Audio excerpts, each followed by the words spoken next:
भारत की सबसे लंबी ट्रेन जो जम्मू से कन्याकुमारी तक जाती है।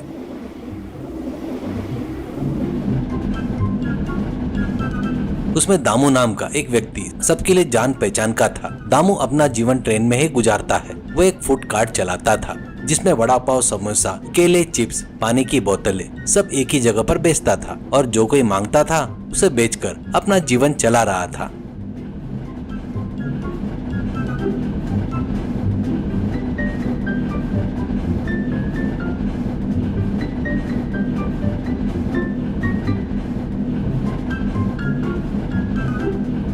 लेकिन दामू बहुत ही कंजूस था। वह 1 रुपया तो क्या 1 पैसा भी कम नहीं करता था, इसलिए सब उसे कंजूस दामू कहकर बुलाते थे।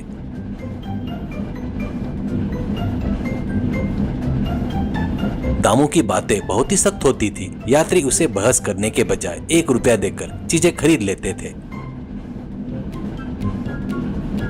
हमेशा की तरह दामू ट्रेन में चढ़ा। अरे पानी की बोतल, केले के चिप्स, समोसे, वड़ा पाव, चिल्ला रहा था। एक बुजुर्ग आदमी ने आवाज लगाई, अरे बाबू वड़ा पाव इधर आओ करके बुलाता है। दामू तुरंत गया और पूछा, हाँ सर, आपको क्या चाहिए? ऐसा कहते ही बुजुर्ग आदमी ने कहा, 1 plate vada pav, hot chips और पानी की बोतल चाहिए। कहते ही दामू ने कुल हिसाब लगाया और बोला, 120 रुपए हुए। बुजुर्ग आदमी ने हैरानी से कहा, अरे बाबू सब मिलाकर तो 90 हुए थे, तुम ज्यादा क्यों ले रहे हो? कहते इस पर दामू ने चिढ़कर कहा, अरे ओ बुजुर्ग आदमी, यह ट्रेन भारत की सबसे लंबी ट्रेन है। इसमें बिकने वाली चीजें के दाम भी 20-30 रुपए ज्यादा होते हैं। लेना है तो लो वरना छोड़ दो। वैसे भी तुम्हें इतना खर्चा करके देने से क्या हो जाएगा? दिखने में तो बड़े आदमी लगते हो, पैसे भी होंगे ना? ऐसा कहते ही बुजुर्ग आदमी ने कहा, मेरे पास पैसे है या नहीं यह मायने नहीं रखता, पर तुम यात्रियों से बहुत ज्यादा पैसे वसूल कर रहे हो, ये सही नहीं है। कहते ही दामू बोला, अरे जाओ, अगर नहीं लेना है तो छोड़ दो। इस ट्रेन में होलसेल में बेचने वाला मैं ही हूँ, मेरे अलावा और कोई तुम्हें नहीं बेचेगा। इस 3-4 दिन की यात्रा में तुम बिना कुछ खरीदे कैसे रहोगे?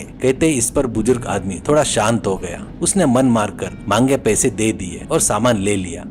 दामू ने तुरंत कहा, यही सही तरीका है। देखो बड़े आदमी, तुम्हें भी जीना है और मुझे भी जीना है। तुमने दिए गए 20-30 रुपए से तुम्हारा क्या नुकसान होगा? ऐसा कहकर वो वहाँ से चला गया। बुजुर्ग आदमी के पास और कोई चारा नहीं था तो वो शांत रह गया।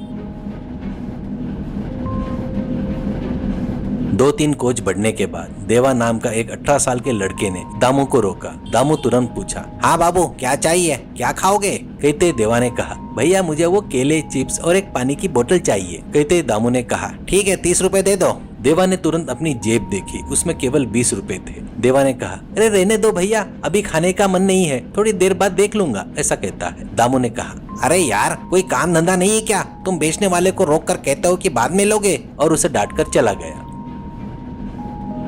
रात हुई। दामू एक जगह पर बैठकर वड़ा पाव खा रहा था। तभी दामू को कहीं से रोने की आवाज सुनाई दी। दामू ने जाकर देखा तो वो 18 साल का देवा रो रहा था। दामू ने तुरंत पूछा, ए भाई, क्यों रो रहा है? क्या हुआ? कहते देवा ने कहा, वो नहीं भैया, मेरी माँ अस्पताल में है और मैं उनसे मिलने जा रहा हूँ। जब ट्रेन में चढ़ा था तो मेरे पास पैसे थे, लेकिन पता नहीं क्या हुआ, पर्स गायब हो गया। जेब में सिर्फ 20 रुपए बचे हैं। मुझे खाए हुए बहुत देर हो गई, बहुत भूख लगी है और उतरने के बाद मुझे माँ के पास भी जाना है, पैसे भी नहीं है। मुझे कुछ समझ में नहीं आ रहा है भैया। ऐसा कहता है। यह सुनकर दामू का दिल पिघल जाता है। दामू ने तुरंत कहा, अरे छोटे बच्चे की तरह रोता क्यों है? अब क्या है, तुझे भूख लगी है ना? बस यही है ना? देख मेरे पास वड़ा पाव है। और उसने अपना बचा हुआ वड़ा पाव सारा खाना देवा को दे दिया। देवा ने तुरंत 2 निवाले खाए और बोला, यह मैं नहीं ले सकता भैया, मेरे पास आपको देने के लिए पैसे नहीं है। कहते ही दामू ने कहा, ठीक है यार, मैं ब्याज के साथ ले लूंगा, लेकिन पहले तुम खाओ। देवा शांत होकर खाने लगा।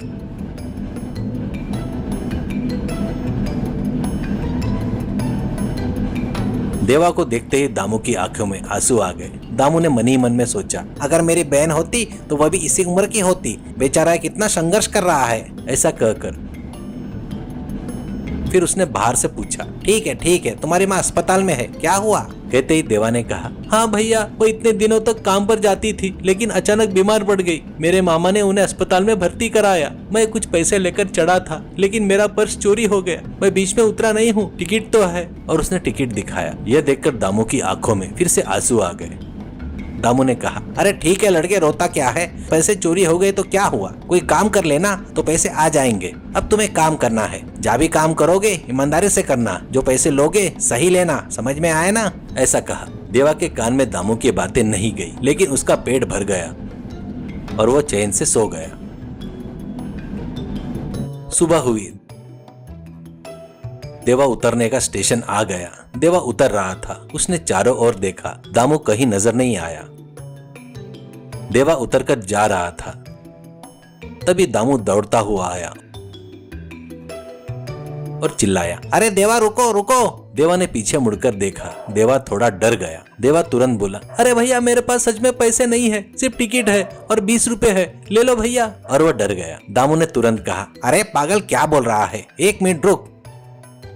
और उसने पैक किया हुआ खाना और एक पैकेट में और कुछ पैसे कागज में लपेटकर उसे दे दिए। यह देखकर देवा हैरान हो गया। क्या रे, ऐसा क्या देख रहा है, मैं इंसान हूँ, भगवान जैसा लग रहा हूँ क्या? ऐसा कहते ही देवा ने कहा, ऐसा नहीं है भैया, सब कहते हैं कि आप बहुत कंजूस है, आप 1 रुपया भी मुफ्त में किसी पर खर्च नहीं करते। मैंने भी सुना है इस 4 दिन की यात्रा में लोग आपको कोसते रहे, लेकिन आप मुझे खाना दे रहे हो और ये पैसे भी दे रहे हो। ऐसा कहते ही दामू ने कहा, देख देवा, मैं काम में और पैसों के मामले में बहुत सख्त रहता हूँ। ये लोग जो सोच रहे हैं ना, मैं उनसे ज्यादा नहीं ले रहा हूँ। मैं उस पैकेट पर लिखा होता है ना रेट, वही ले रहा हूँ। मैं अपना काम ईमानदारी से करता हूँ और पैसे भी ईमानदारी से लेता हूँ। मैं किसी को 1 रुपया भी कम नहीं करूंगा। और तुम्हें देने की बात है, तुम्हें अभी जरूरत है, तुम्हारी माँ अस्पताल में है, इसलिए दे रहा हूँ। इंसान को इंसानी मदद करनी चाहिए ना, है ना? काम अलग है और मदद अलग है, इन दोनों को मत मिलाओ। अगर कोई मुझे कहता है तो कहने दे, तो मैं कंजूस नहीं हूँ। कहते ही देवा तुरंत दामू के हाथ जोड़कर प्रणाम किया। प्रणाम करके देवा ने कहा, भैया मैं नौकरी करूंगा और आपके पैसे लौटा दूंगा भैया। आप इसी ट्रेन में रहते हो ना,